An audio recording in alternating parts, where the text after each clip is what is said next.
Hello, everyone. Welcome to Developing Palates. I am Aaron Loomis, coming to you from the Drew Estate Studios. With me today is Jiunn Liu, Seth Guys, John McTavish. How you guys doing today? It's okay.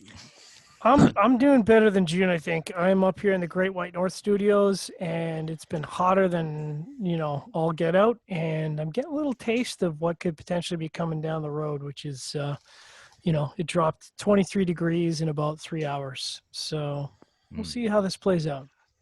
Nice. Why do you live there? Because y'all won't That's let where me the in. job is. Let me in! Let me in! All right, so today we're talking about the Viaje Skull and Bones, the Hulk. Cigar is a double Robusto, 5 1/4 by 60.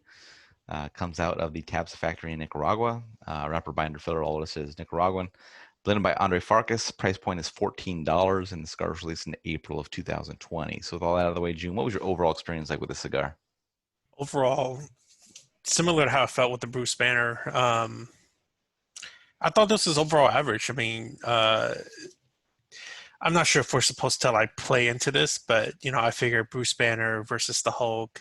Bruce Banner being a little bit more tame, but the Hulk being more perhaps certainly aggression. But what does that Hulk like aggression fire. look like? What does that Bruce- aggression look Bruce like like water. in terms of flavor profile? And I thought that this was definitely had a better spice component to it. That first order was pretty good. Big notes and big powerful notes of spice. There's some meatiness, cedar, but overall impression was just kind of average.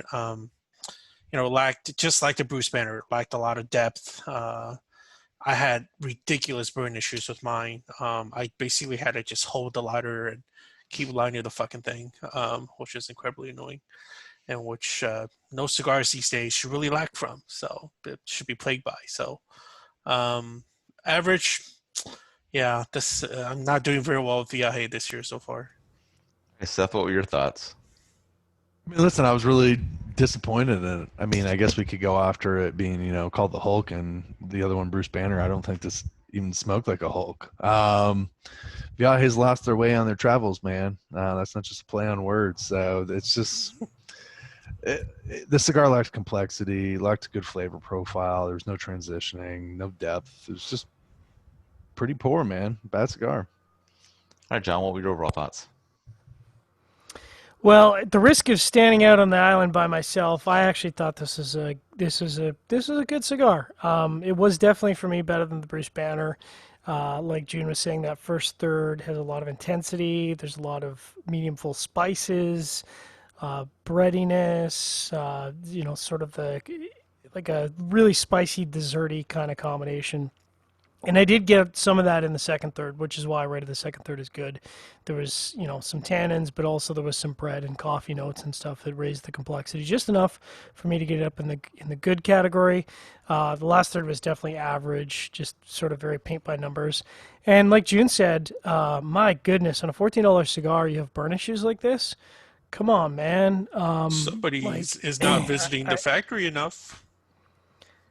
Yeah, I mean, I realize there's a pandemic on, but where's your priorities at? Come on now, Yeah. get on a plane, get down there.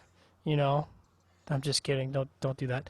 But no, it had some serious burn issues, and there's been a few cigars this year that have had burn issues, and it's really disappointing. I hate to hammer it, but when you're paying $14 for a cigar, you really should have perfect construction. So, Aaron, what was your overall experience like? I think I had a pretty similar experience that June had. Is that first third was pretty good, but then after that it was kind of average the rest of the way. I was really surprised to see the black pepper play less of a role in this cigar than it did in the Bruce Banner. Just thinking that this would be a much more in-your-face kind of cigar, just based on the naming convention between the two cigars, but that didn't seem to be the case at all. I had burn issues. I had a really tight draw. I had a crazy smoking time of 4 hours on this cigar. I'm assuming that's because of the tight draw. I just don't know that it would smoke like that normally. But, I almost want to go back to it to see if I got a cigar that didn't have a tight draw to just see how it would smoke. See if that first third would kind of go a little bit longer in the profile like John experienced. But $14, man, it's a tough call. Just with I'll send you the ones that I bought. just with the experience with these two cigars, the Bruce Banner and the Hulk, it's just like it's quite disappointing, right? I mean, from a brand that has had some really good cigars in the portfolio, and then you kind of get these two experiences, it just doesn't match up. So I would be pretty pissed if I was a Viaje customer, right? Because a lot of these one and dones, you got to pull the trigger fast, right, when they come out. Yep. But with such the inconsistency of having really great Viaje and really shitty ones, you're just kind of like, oh, I just dumped all this money, but yeah, I don't want to smoke the rest of this. yep. Yeah, I think that's probably and it's going to sound really silly, but this is probably the most frustrating thing for me is that Andre can make really good cigars, and I've had really good cigars from Viaje, so I know what the brand and the blends that he put out can be. So when you have something that's above average or average, it's really disappointing when you know what his ceiling is. So I just don't understand why he just can't put out the good ones and not the above average or average ones. Yeah. All right, let's get into the scores. Start at the top with John at 6.52. Jiunn was next at 5.70. I gave it a 5.45, and Seth gave it a 4.53. So, John, how'd that 6.52 match up for you? I mean, admittedly, that seems a little high to me. I kind of figured I would be landing in the low sixes. Great draw. My draw was perfect, but did have some burn issues, and like I said, the last third was average. So that actually seems a little high to me. I would have thought in the 610, 615 kind of range. All right, Jiunn, 5.70. That to me is overall average tasting experience, really bad burn like that I was talking about.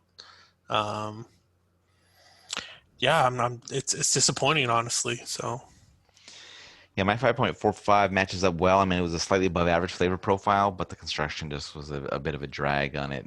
Burn issues and draw issues just kind of both compounded on things. So, all right, Seth, 4.53. Yeah, man. Average and subpar cigar. So not pleased with it, man. Yeah. No bueno. All right. Any other final thoughts on this one?